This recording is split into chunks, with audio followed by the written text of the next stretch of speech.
Now being recorded. Welcome. This is episode number 5 of our virtual seminar. Let me pull it up here for you. We got episode number 5, IPM in real life scenarios. So I welcome you all here. Episode 4, we talked about just general IPM and some of the elements behind it. And again, I was surprised to see when we sent out the survey that everybody was going to be interested in hearing about integrated pest management. It seems like something that's discussed quite frequently at each conference that you go to, but it's good to get a refresher on this. And I know you guys are probably tired of hearing me talk over the last 4 episodes, so I've invited a few special guests here. We're going to have Ethan Estabrook is going to be talking about bulk storage IPM. John Moore is going to join us from FSS and talk about the warehousing, production, distribution facilities and what IPM should look like and what it should not look like. And then we have Hammel from Nestle Purina, who's going to be joining us. She has put on a pretty good program for Purina there in the retail setting and is going to be explaining to you how retail is different than everywhere else in this supply chain. I'll be turning it over to Ethan here in a second, but I first want to start with the insect, right? We talked about this from day 1, from episode 1. We got to start with the insect first. And I like to use the Indian meal moth, Clodia, because it is a very common insect. So I showed this slide on the very first episode we had called Behavior and Biology. And what I want you to really pay attention to and think about as we go through, especially these times with the coronavirus, how quickly, as we get into these preferred temperatures for these insects, how quickly the Indian meal moth in particular can run through its life cycle. We got 35 days from egg to adult, and spending most of its time, 7 weeks in the larval stage. That's the damaging stage here. So let's talk about exponential growth. If I started on April 1st with 1 female Indian meal moth, and keep in mind each one of these eggs back here, Indian meal moth is laying, has a 1-to-1 ratio, okay? 1-to-1 ratio male to female.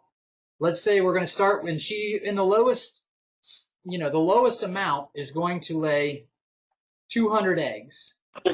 100 of those eggs are going to be males, 100 are going to be females. 35 days later, when she's gone through her life cycle, that 1 female will have another 100 females that hatch or that have become adults. Take another 35 days. With exponential growth, we're looking at 10,000. Let's go 4 months in. Second here, I want to make sure I can mute everybody as that happens. So we go 4 months in, we're at 1 million. 5 months in, 100 million females, by the way, and 6 months in, you're looking at 10 billion insects. 20 billion if you want to talk about the larval state. So I'm just trying to drive home this fact that if we don't use the tools that we have in our tool belt to take care of these problems, you'd walk into a facility and suffocate on Indian meal moth. Now, obviously, that's in a perfect scenario. They all grow quickly and they all survive and nothing ever happens. But you can see how quickly these can grow and get out of control. Okay? I'm going to turn it over to Ethan Estabrook. Ethan works for Insects Limited right now at this time. He's going to be talking to you about IPM in bulk. Just a second here, Ethan. I do want to give him a brief why I asked Ethan to join us and give him a brief little scenario on about his background. So Ethan's been in the industry for 8 years, going on 9 years. He's a research associate at Insects Limited, and before that, he was working for Fumigation Service and Supply and did a lot of work with bulk storage and integrated pest management in bulk facilities. So he's a perfect candidate to do this. I did want to say a fun little fact about Ethan, and that is that he is an amphibian enthusiast. I don't know, Ethan, are you sharing your camera right now? I was. That's okay. You don't have to do that. Ethan has a fish tank behind him with turtles. He goes out looking for snakes. He's all over the place. So insects isn't just all he knows about. He also loves behavior and biologies of many different creatures. So Ethan, feel free to take it away. Excellent. Thanks, Tom. Can everybody hear me all right? Yes. Excellent. My dogs are starting to roughhouse. I am social distancing at home, as probably most of us are. But yeah, I appreciate the opportunity.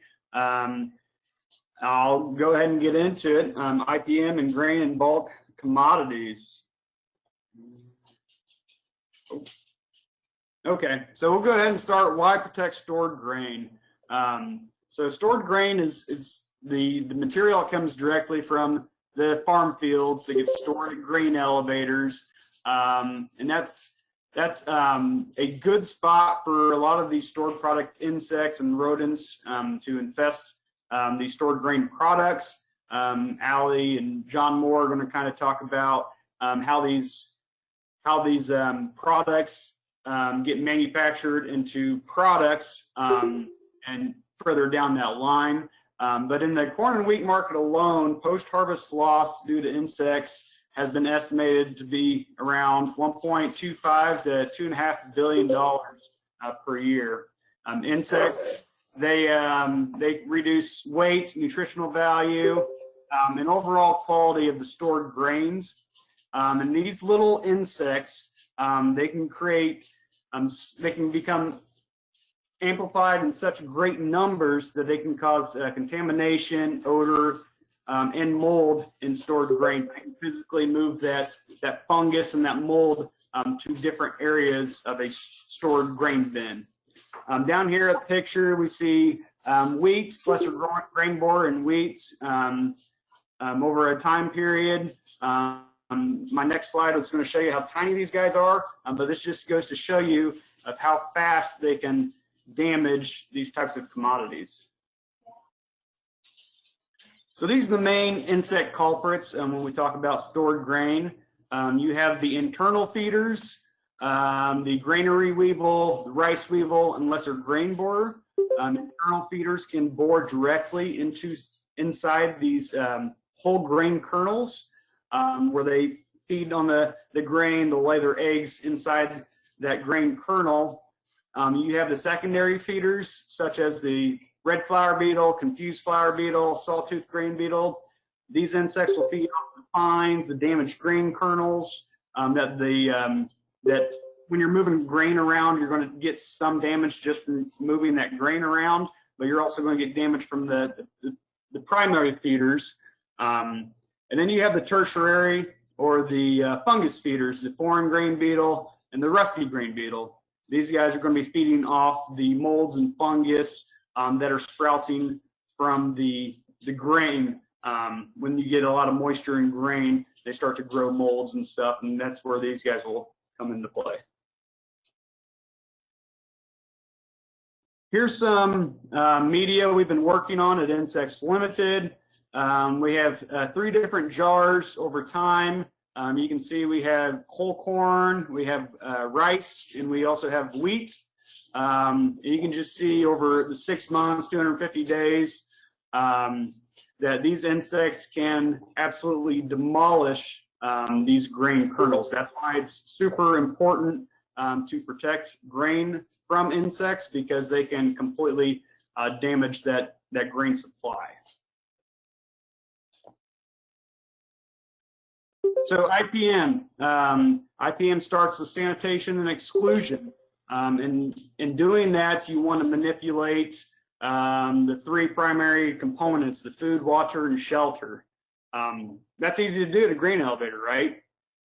No, not really. At grain elevators, there's just spilt grain everywhere. They don't really feel like a real food facility. If you've ever been inside of a grain elevator, go to the basement, there always seems to be standing water.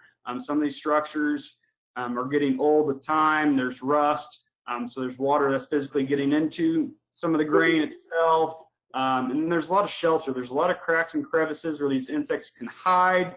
If you just look at a grain elevator, the way they move grain around, it goes up the conveyor belt to the top of the grain structure, gets on the conveyor belt to the bin. You're going to have spilt commodity that whole way through. Turn heads, aeration fans, and there's plenty of places for these insects to hide. So here's some pictures of just spilt grain at these grain elevators. You obviously want to do your best in cleaning up any spilt grain that you come across, but sometimes it's just not as easy as it seems. With all these different moving parts that's moving the grain around, it's just inevitable that there will be spilt grain. You certainly want to make sure that that grain gets cleaned up as quickly as possible to prevent any insects from living on the outside grain and potentially moving inside a structure where you might be storing 1 million bushels of grain.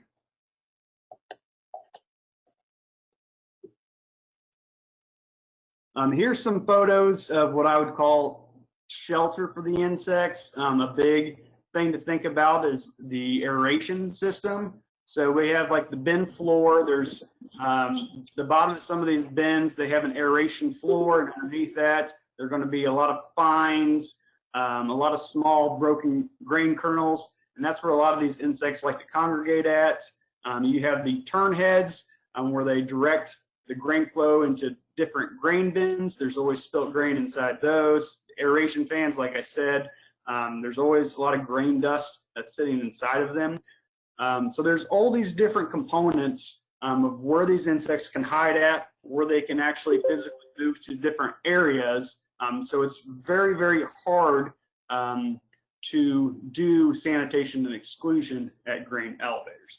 And I'm not even going to go into water. Like I said, if you've ever been to the basement of a grain elevator, there's many times where there's feet of water sitting at the bottom. You want to do your best to pump that water out, keep it dry. But that's obviously hard to do. We got a couple of videos I want to share with you. Let's see if this comes up all right.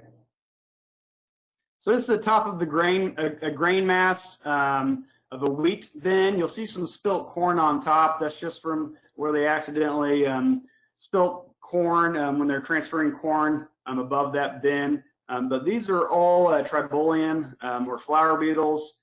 You can see how numerous these flower beetles can become over time, and that's going to give you all sorts of other issues that damage the grain quality. I got another video. This is another video of a grain elevator. This is actually not in an area where there's grain present. We're in a basement of a flat storage, so there's grain being stored above us, but these are all rice weevil that have left that grain bin and are at in the basement at that facility.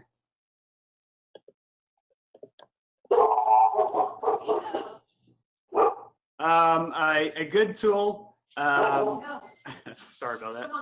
A good tool to help to kill insects and prevent them from moving around at grain elevators. A great tool that needs to be in the toolbox of grain elevators is fumigation. Fumigants are restricted use pesticides, so you want to make sure that you're very safe when using fumigants. You want to have the correct personal protective equipment, proper documentation. These fumigants are true gases, and they are designed to kill hidden infestations. The great thing about fumigants is it gets everywhere, so it gets in those nooks and crannies of where these insects are living. The bad thing about fumigants is it gets everywhere. So you got to kind of think about protecting exposure to people.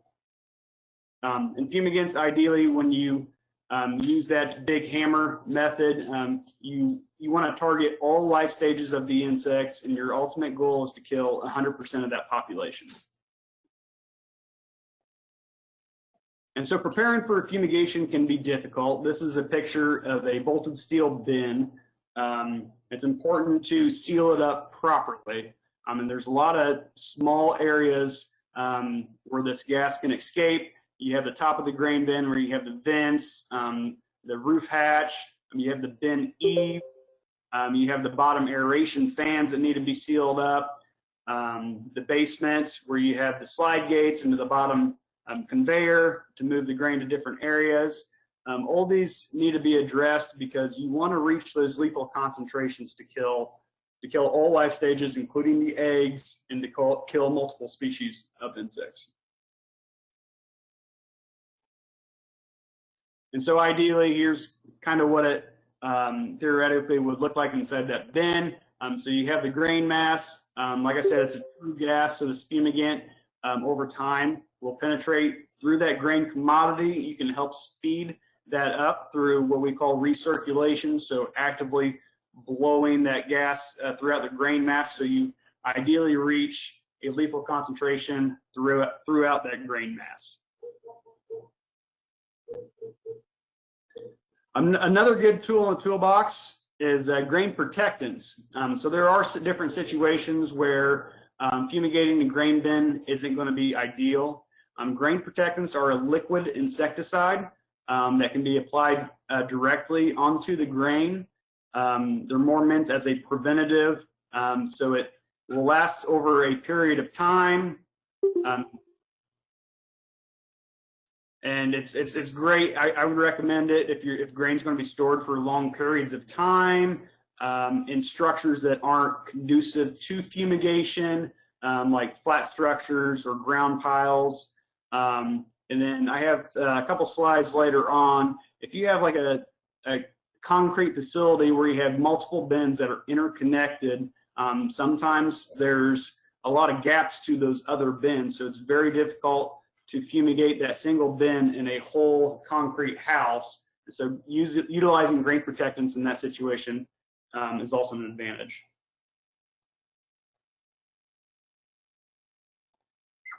And here's a video of applying grain protectants to a moving stream of grain. And so when you kind of think about that, this grain is going to be moving throughout the facility, and these insects are going to be following that grain around. So right when you get that grain, the truck dumps it into the bottom reclaim pit. It puts it up into the top conveyor. It's going to the top of the grain elevator, and it's going to different bins. So utilizing grain protectants is a great way to have some residual insecticide everywhere of where the insects might potentially be.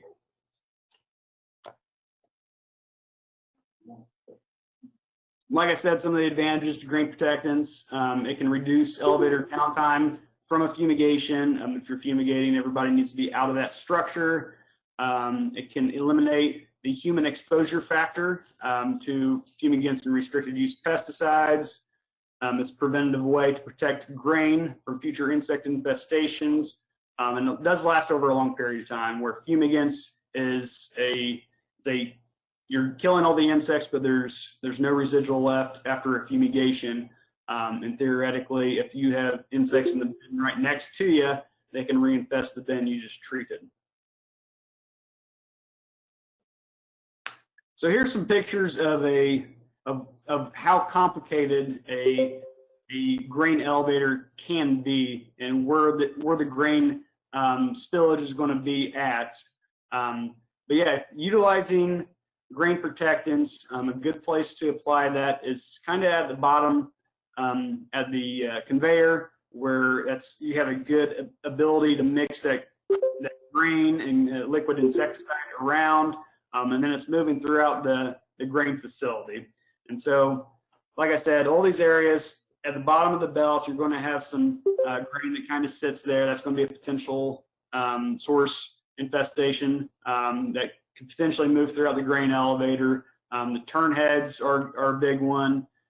The reclaim belt at the bottom. All these different areas are going to be a good spot for these insects to live and potentially infect the other commodities at the elevator. And so this is a general recommendation. you can see that some of these grain bins are isolated, they're standalone structures, and I would recommend the fumigation. It's easy to get fumigants in there, it's easy to get it out, it's isolated from the big brick structure of the rest of the facility. And then some of these other concrete bins, you can see that there's sometimes hundreds of these grain bins, and sometimes these bins they have interstice vents that connect to each bin that it sits next to. So it's just a madhouse of areas of where these insects can move around and live and thrive. So yeah, that's kind of my presentation on stored product insects in the grain and bulk commodity facilities. Like I said, just to kind of wrap it up, exclusion and sanitation, that's very important, but at a lot of these facilities, it's just not as easy as it sounds. And so utilizing some chemical controls is going to be a good way to help get insect issues really under control. And with that, I'll throw it back to you, Tom. Thanks, Ethan. That was fantastic. It's nice to get a realistic picture, because when you just talk about IPM, it's easy to say, oh, yeah, clean up. But if you've seen some of the images there or been to some of these bulk storage facilities, it's just not even possible. On your presentation right there, on your picture, I think that's a train track, railroad track going through. I mean, they're dropping grains all the time, so you're never gonna be able to clean all of that stuff up. So thank you very much. Appreciate it. I would say throw some questions into the chat box if you do have them for right now, and maybe we can address some at the end too with Ethan. But let's move on to John Moore. John Moore is for the corporate IPM manager or director at Fumigation Service and Supply. He's introduced some pretty neat things over there as far as keeping up with the times and how IPM has changed in the production, warehousing, and distribution situations. One thing about John and one thing about Ethan, both of those guys I've walked through facilities with that I have spent a lot of time with, and both of them have pointed out within the first 2 or 3 steps of our route around the facility, insect infestation or rodent infestation issues just by clicking on their flashlight, really. So they've got keen eyes and are pretty good observers here. But for John Moore, he's been in the industry for 39 years. Like I said, he's the corporate IPM director for FSS. He claims that he killed his first roach professional roach in 1981. And a fun fact about John is he is an enthusiast on collecting antique mouse and rat traps. So he's got a lot of different types of traps that are pretty interesting through the years. Some of them look like they were, I don't know, they were made in some weird times. So John, do you have the presenter mode right now? I do believe so. There you go. There we go. All right. Thank you. Take it away. Thank you, Tom. I wanted to just take a few minutes here and, try to discuss IPM and it's IPM is one of those acronyms that has many different meanings and definitions. So the easiest way to illustrate that is to illustrate what it clearly is not. And this is focusing on warehousing and production and distribution. As you can, oops, hold on a second here. I'm trying to collapse that so I can see it. There we go. You see, our current IPM models, if that's what you want to call it, at least in this country, for manufacturing and processing and distribution and warehousing, is a service model that's based on a number of control devices around the perimeter walls. And these devices are serviced on a regular basis, and we provide documentation that we're compliant with a standard that's been provided to us by a third party, whether it be someone like AIB or Primus or Silica or whomever that originally set these standards. So the current accepted idea of IPM in these facilities, at least in this country, is based on a compliance model. So if your IPM provider can demonstrate, yes, I've checked all the traps, yes, everything's good, here's the documentation, you're compliant, everything's great, right? Well, the problem is that this compliance standard, this standard that says how the service should look is not based upon science. And it's not IPM, it's not even pest control. And that kind of leaves us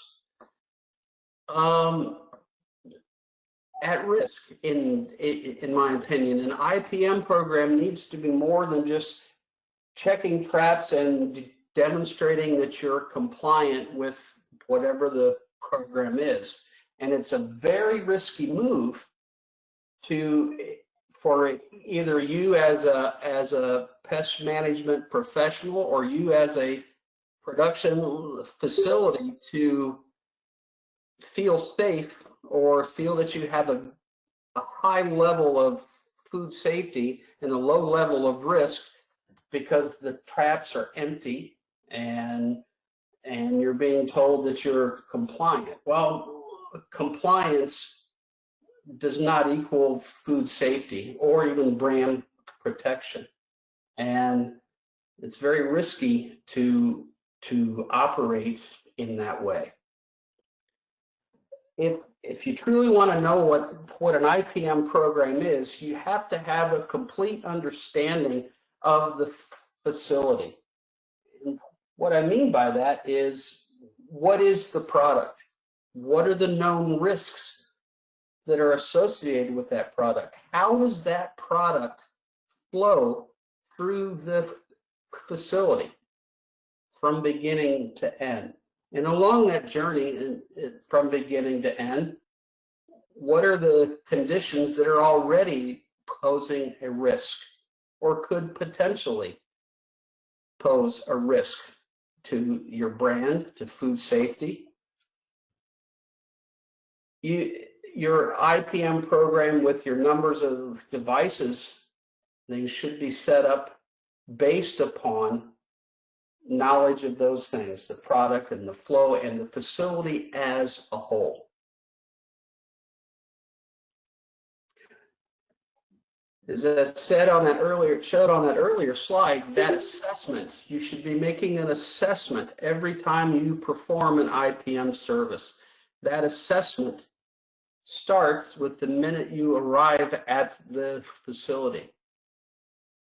And then you are looking to identify those risks or potential risks. As you can see, hopefully you can see on the slide, the geese on the roof of the facility. Not only is that a major audit finding in most cases, but it is a serious risk. And if your IPM service is pretty much relegated to checking the traps, providing some documentation and leaving, you're going to miss things like this. This is a very serious risk. This is a customer rejection based on of a product that was delivered to them based upon an insect that was found under the shrink wrap or the wrapping of the pallet. IPM, a true IPM program, demands that you gain understanding of these things because this is a risk. This is risk for a brand damaging event. And again, if your program is just basically trap checking and monitor checking for compliance, these things get missed. These things don't get addressed. The true understanding and implementation of IPM leads you to this. And this actually, I hope you can see it, is the condition that caused the insects to be trapped under the shrink wrap and then sent to the customer, to when the customer promptly rejected the entire load.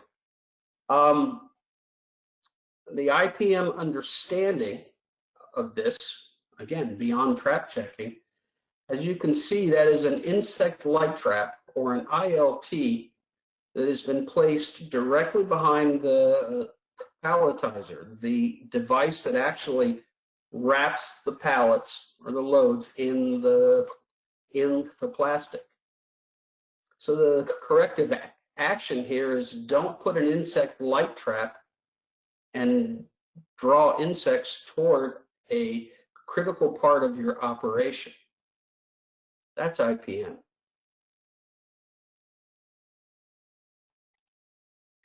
There's another one that a true IPM program discovers. This is also a serious risk. The top picture shows a bag of a food product with what appears to be just a smudge or some dirt on the bag, but under a black light, it clearly fluoresces and identifies this as rodent urine and sebum on the product.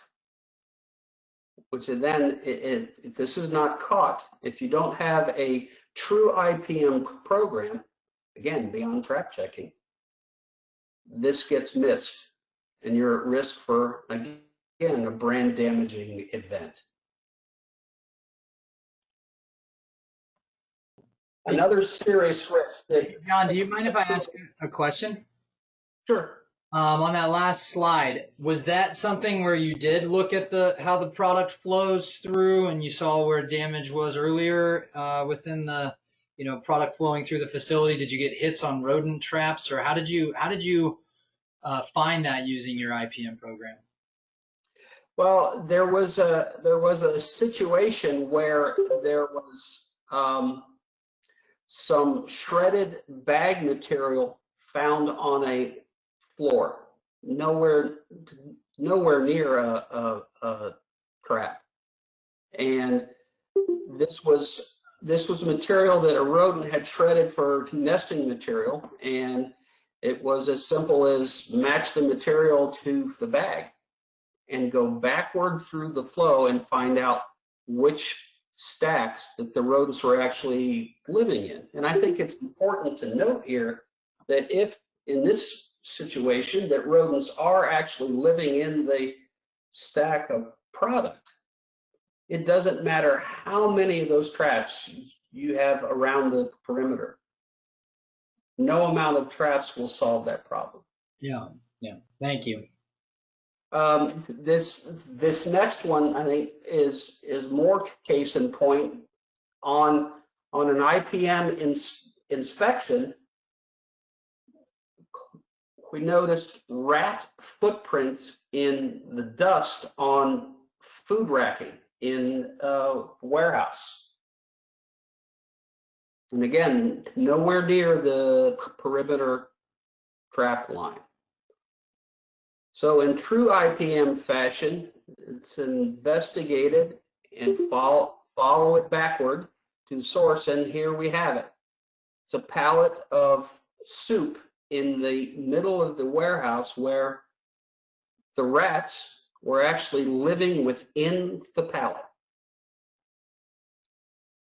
No amount of trap checking and compliance-based IPM service would have identified this or corrected it. And it would be really bad if this had been sent out to a customer.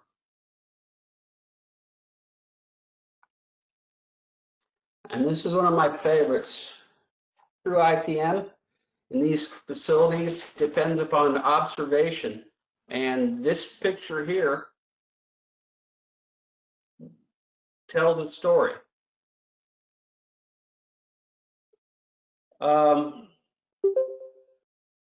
one, that the door is open, probably shouldn't be. Number two, the rodent control device that is there to the right is in the wrong location. It should be in the shadow. Number three is that stone that's on the floor. When is a stone not a stone?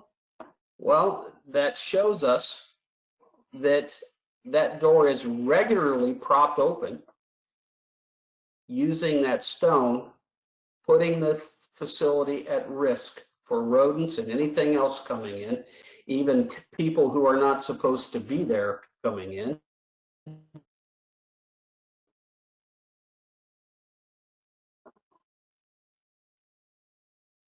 This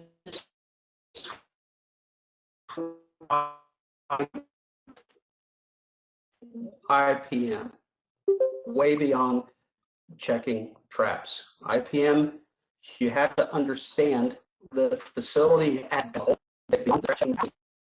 and be observant from the roof to the basement to the grounds. You're always looking for that risk or that potential risk. That is IPM.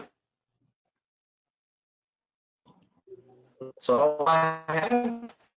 Well, John, I appreciate you taking the time. That was fantastic. Some fantastic case studies right there and points that you had made. I love the point that you made about knowing the product flow and where it comes from, where it's going throughout each of the facilities. I don't know. That's fantastic. So it's more becoming an investigator and looking at the history of this product when you're trying to realize what's going on, and knowing that package didn't have food in it, but you were finding bits and pieces of that package somewhere else, and be able to put two and two together that where are these rodents hiding is that's amazing. So appreciate it again, John. I believe he's going to stick around. I know he has to drive down south of him, but I believe he's going to stick around and answer some questions, or maybe you can throw some into the chat and he'll be able to answer too. I'm going to move on now. We're going to go to the retail setting. This one is by far, I think, the most challenging. And Alexandria Hammel from Nestle Purina is going to be presenting on these challenges and what IPM looks like in a retail setting. So she's done a fantastic job. Her and her colleagues, they do something pretty special, and they bring in a supply chain that work with their pet food. And they teach them how to do pest control the proper way, not just trap checking like John had said, but they teach them the proper IPM standards. They call it next generation in their organization. But do an unbelievable job from manufacturing all the way to retail. And so she's going to talk to you a little bit about what she's seen in retail. She's been in the industry 12 years. All of our presenters, by the way, are certified entomologists. Allie is a senior quality specialist at Nestle Purina, and her fun fact is she has 2 dogs, and to prove that she loves entomology, her dogs' names are Cricket and Bug, so she is committed. Allie, go ahead.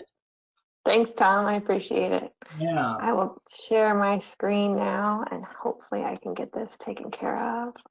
All right. So I want to cover how retail is different. So how retail really impacts using IPM and how IPM can change when you look at a retail setting. So I just want to take a brief moment to kind of recap a lot of the things that John and Ethan both pointed out. Your IPM programs are dependent on inspection. You can't have an IPM program without solid inspection. It cannot be trap checking. You're going to hear all of us say that over and over and over again. Exclusion is also paramount, making sure that you're identifying areas that leave you open to opportunity. And then monitoring, which is a piece of the puzzle. You know, you can't rely solely on monitoring without your inspection process, your exclusion. It's a piece, it's a tool in your toolbox, as we like to say.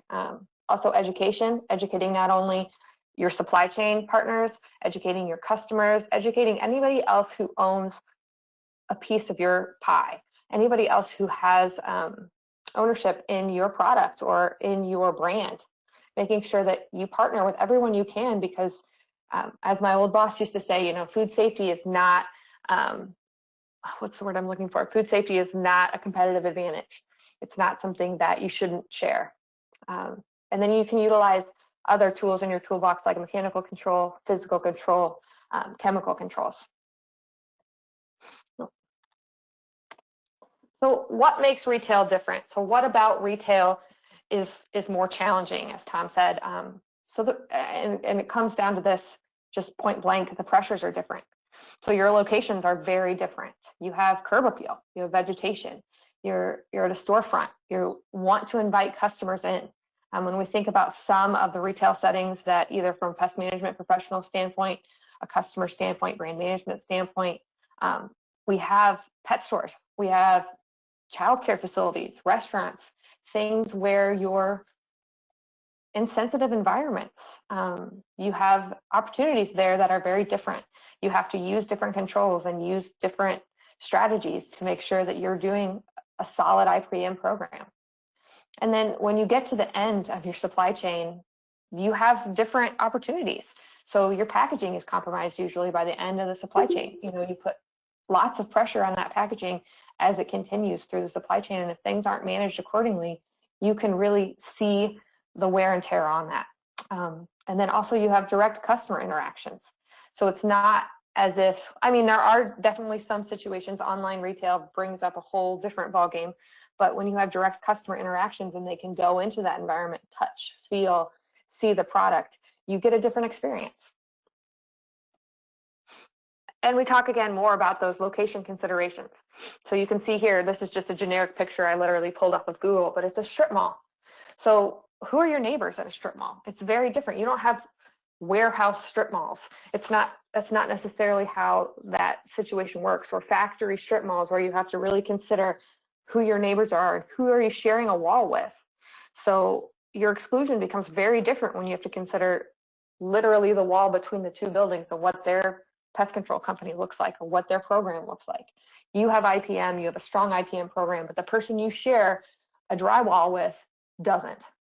How does that change your program? Where are your pressure points? How is that different? So again, we mentioned earlier, pet stores are other sensitive environments that have to take on special considerations.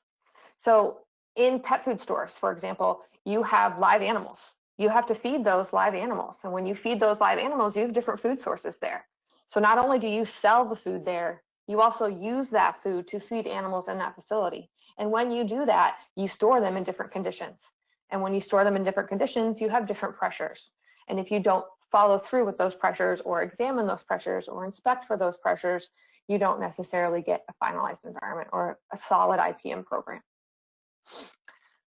So also another thing that has a large impact on pest control is considering that there's open exposed food sources. So I mentioned the items that you use to feed your food, feed your animals that might be in the store, but also think about bulk bars, bulk treat bars. Sometimes you have bulk bird food bars, you have bulk litter facilities. All of those things are different pressure points than you would see any other area in the supply chain. You're not going to have bulk storage, you're not going to have exposed product once you get past the processing point in the supply chain, again, until you get to retail. Again, considering your exclusion on your shared walls. So one of the elements that I always often incorporate into your IPM program is inspection, which is different than trap checking. So you want to make sure that when you partner either with your pest control provider, with your own internal staff, when you partner with anyone, that your inspection is thorough and that it encourages IPM program specifics. It doesn't do just trap checking. So you want to make sure that the data that you gather from your processes, from your monitoring, is the result of your inspections. So you incorporate all of that together. It's a holistic approach to not only monitoring, but then inspecting and cleaning and rotating all together in that process. So this on the left here, or I guess, no, the right here, is an example of a checklist. And so this kind of includes some of the things that you might see when you go through for a retail checklist. The purpose of these, as John mentioned earlier, is without inspection, you don't have IPM. So if you just do trap checking, you don't have IPM programs. So, or brand protection, does that matter? So the goal of these checklists and the goal of these inspection reports is to encourage deeper, thorough inspection. So it shouldn't just be asking, is trap 1, 2, 3 clean? Is trap 1, 2, 3, 4 against the wall? It needs to be deeper, more thorough inspections. And I want to share an example with you. For those of you that have been able to come to the Nestle Purina Food Safety Symposium, this is something that's included in an educational booklet that we hand out there. And so it kind of is something that we utilize to encourage inspection at the retail environment. This is something that should start the process to get you thinking deeper, to checking further, and to rotating and to doing a deeper dive into your IPM program. It's a supplement. None of these things individually can be a complete program. You have to do all the things in combination.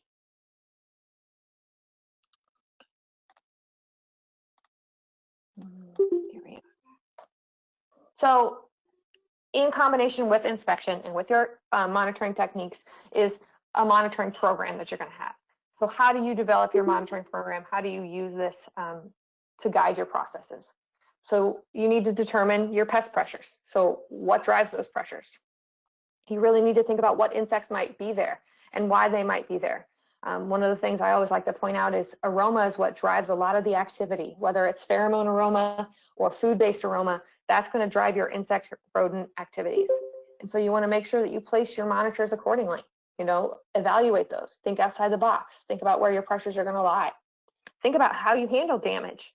Is that going to impact where your aromas are? And is that going to impact your pest pressures? So when you think about your insect monitoring, it's going to be your pheromone traps. That's how you're going to monitor. You can do insect light traps as well, but that's not something you'll typically see in a retail setting. Rodent monitoring, you can do outdoor bait blocking. Obviously, you don't want to use baits indoors. You can do non-toxic blocking indoors, but I would also caution against that.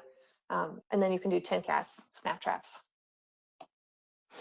So one of the things I always encourage is heat mapping. So retail monitoring and heat mapping. This is just an example that I have from a store that I've been to. Oh, I'll go back. So as you see this, these are the monitors that I have set out through the store. This one specifically is target species of red-legged hand beetles. But we put these in a store, and these are the locations where the monitors were.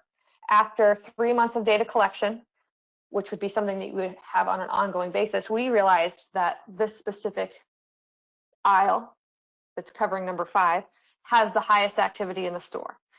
And then you can see the activity steps down in intensity to orange, yellow, and green. So you would use this data to help drive your inspections and your resource use so that you're not tackling things as a whole. Like everybody always says, we don't have enough time, we don't have enough people, we don't have enough this or that to clean and to do the things. And so that's why you want to use the data that you're collecting to drive that force, to use it appropriately, to make sure that you're using that data to drive that cleaning and sanitation. So in essence, this would be the area that you would put your focuses on when you wanted to gain control, whether that's chemical application, whether that's stock removal, whatever process you find meets your pest pressures from this area or what pest has been incurred in this area, use that as your control area. But keep monitoring, obviously, for the entirety of the process. So I think I covered most of them, how it makes retail different, how we want to control some of those areas, as well as the checklists and how to utilize those, and then how to incorporate those into your processes. Does anybody have any questions? Let me pause you right there real fast, if that's okay. And we can jump into some questions here in a second, but I think you said it and hit the nail on the head. It's important to recognize what makes it different, you know, and it's not just for retail, by the way. I mean, yes, retail is so different. The overcoming that you're running pipes through a ceiling that are going all the way down the strip mall, and you're relying on somebody else working in a hair salon that doesn't keep an old bagel in their desk for when they get hungry, so a rodent doesn't get it and then come back to your place. It's huge. But just recognizing in general that everything is going to be different in any facility that you're at. But if you can identify and recognize what makes each facility different, you will then be able to plan for it and formulate a plan around that. So, you know, if there's bushes out front and they have to be there and you realize that that's going to be a rodent problem, well then, you know, planning for it is the way to go. You also, at the end there, you said you use the data to drive your program, which is, I mean, that pretty much says it all. If you're going to have any takeaway from an IPM program, John Moore said assess from the time you show up, and then also use data from your monitoring to drive your program. Those two takeaways are, I think, just, they hit the nail on the head. I want to show you one last thing here, and then we can run and get some questions. I got a story for you. Let me see if I can pull this up.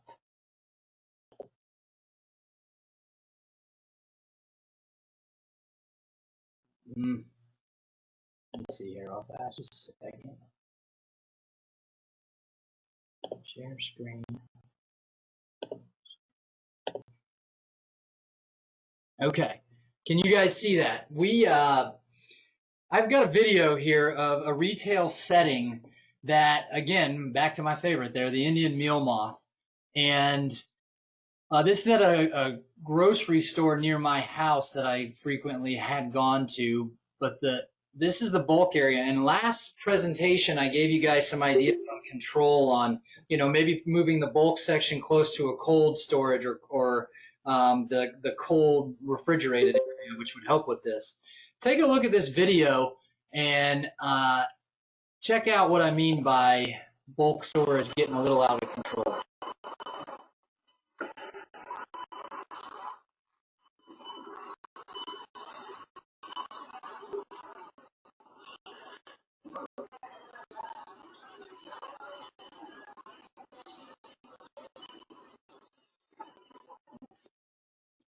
I feel like everybody who works with pheromones or works in the pest control industry and tries to monitor for stored product insects somehow or another gets pheromone into their system, and it makes you a pheromone lure. And right next to this bulk storage, you could hear the beeping going on. That's the self-checkout line, and I literally cannot stand, like physically stand in that place without Indian meal moth coming and landing all over me, and like trying to check out after doing my shopping was incredible. So luckily I know the quality directors of this corporate store, and was able to help them out a little bit. But I think that's going to wrap up our presentation here for IPM and different specific facility settings.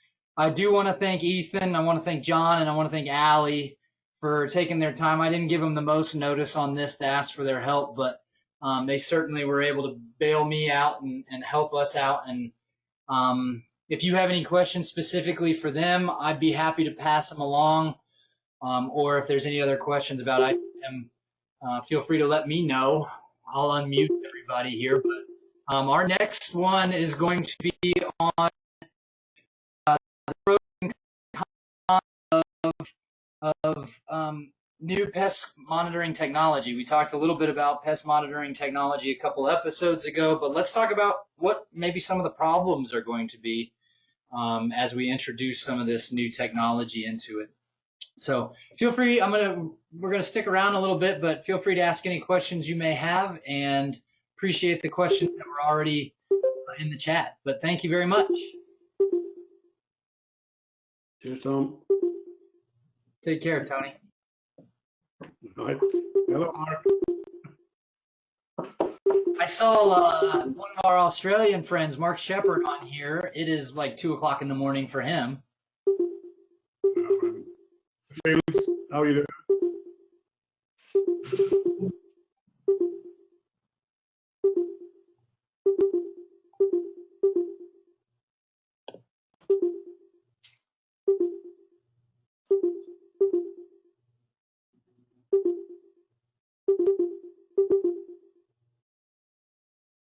Ethan, nice work, man. I love your pictures. Thanks, sir. Those are great. Paul, do you have anything to add for that? A little temperature control and grain storage? Yeah, I loved all those presentations. I loved all those examples of specific problems. Very informative. Nice to get down to the nitty gritty. Insects will follow up a temperature gradient.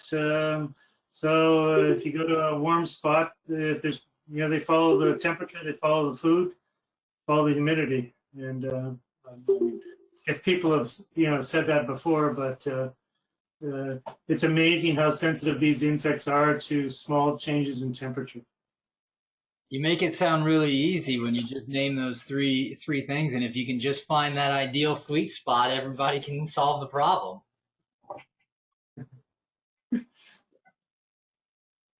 I saw your comment. You were here in Indy when you got to see John Moore's his rodents, right? Oh yeah, some weird and wonderful stuff there. Man, it almost makes it look like it's, I don't know. There's some crazy things. It's sort of medieval. Medieval, that's the word I'm looking for. Certainly, it wouldn't be allowed today. It'd be PETA would kill that. No pun intended. Yeah. Always looking for the better mousetrap. Ethan, I think your dog's saying hello makes it's okay. I mean, it makes it real, right? It does. Yeah, they saw another dog outside and they wanted to go out and play. I get it. I didn't realize I left my fan on in here. My room faces the south side of the building, and it gets hot. I should have. Why would I plan these for this time of day? I have no idea. Hey, Tom, can you ask Paul You- Fields if they've set a date or a time or a date for their meeting yet? He can hear you. Hey, Paul, I'm online here. This is have Dave. you? So you're talking about the controlled atmosphere and fumigation meeting? Yes. Yeah, and so we postponed that meeting. Surprise, surprise. And it's going to happen in 1 year from now. We just postponed it for August 2021.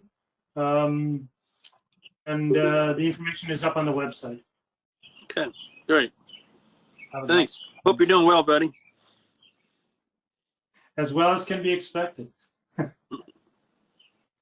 Interesting times. Paul, that's Dave, and his wouldn't be dogs barking in the background. It may be golfers yelling four at him or something. It's raining outside, so this is decoy carving day.